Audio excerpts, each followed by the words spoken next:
Olá pessoal, nesse vídeo nós vamos falar de uma maneira assim muito rápida a respeito de comunicação não violenta, que é um conceito que foi inicialmente introduzido, assim, na verdade consolidado a partir de vários outros conceitos por um cara, eu e minha mania de chamar esses grandes autores de cara, chamado Marshall Rosenberg.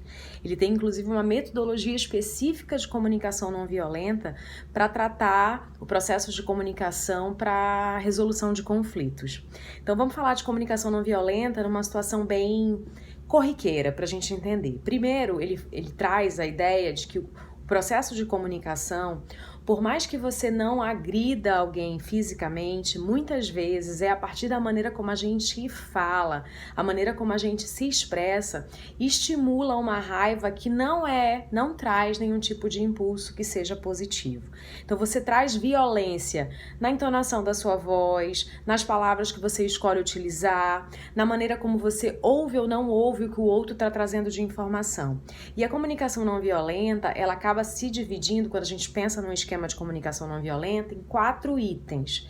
Primeiro, a capacidade que a gente precisa ter de, ao se comunicar, observar a situação, observar o que está sendo dito ou observar o que aconteceu, considerando os fatos, tirando do nosso momento de comunicação uma coisa que é muito comum da gente fazer, que é o julgamento.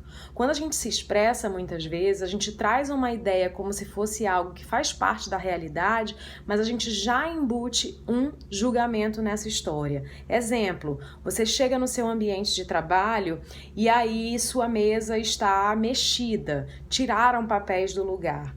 Ao invés de você se expressar para os seus colegas dizendo esses papéis, eu observei que esses papéis da minha mesa não estão no lugar em que estavam quando eu saí daqui antes das minhas férias.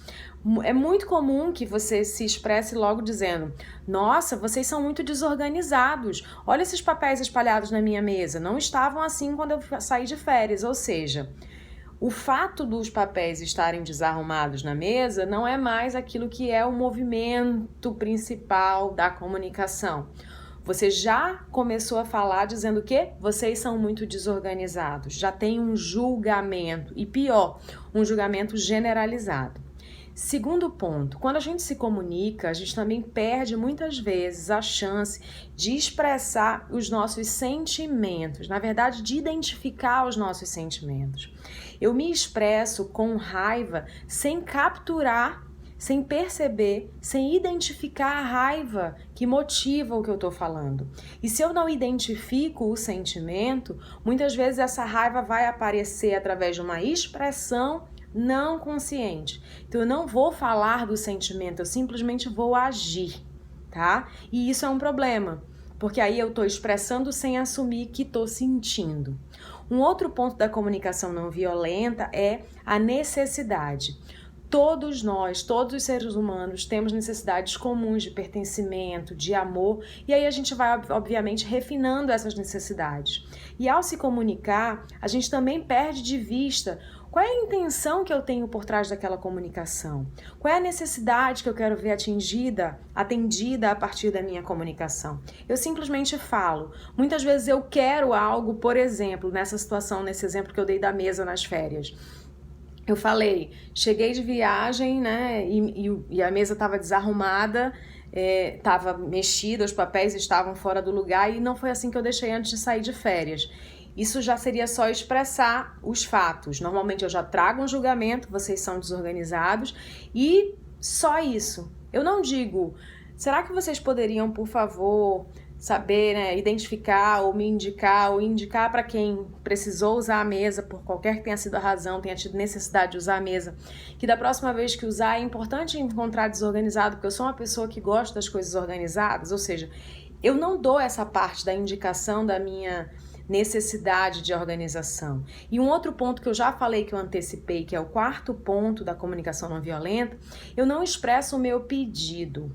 Então, os 4 itens da comunicação não violenta são observação, né, sem julgamento, capacidade de identificar sentimentos, e aqui a gente está falando da identificação do nosso próprio sentimento e da identificação do sentimento de quem se comunica com a gente, ou seja, também falamos aqui de empatia, que inclusive eu preciso fazer um vídeo sobre isso, A gente tem aqui a necessidade de identificar quais são as necessidades por trás da expressão da comunicação, tanto a nossa necessidade, que não foi atingida e por isso aquilo machuca o que eu quero que seja atendida, e a mesma coisa em relação ao outro. Qual é a necessidade do outro, qual é a intenção positiva do outro na maneira como ele agiu ou na maneira como ele se expressou. E o quarto, saber expressar qual o pedido que você tem, qual é a solicitação que você tem nesse processo de comunicação. O que eu posso dizer para vocês é que, de cara, se eu já interrompo esse ciclo de julgamento do início do processo, eu já minimizo muito das falhas de comunicação. Então já é um ciclo interessante. Sem julgamento, apenas observando os fatos, você tem uma grande probabilidade da pessoa já não tentar se defender daquilo que você está falando.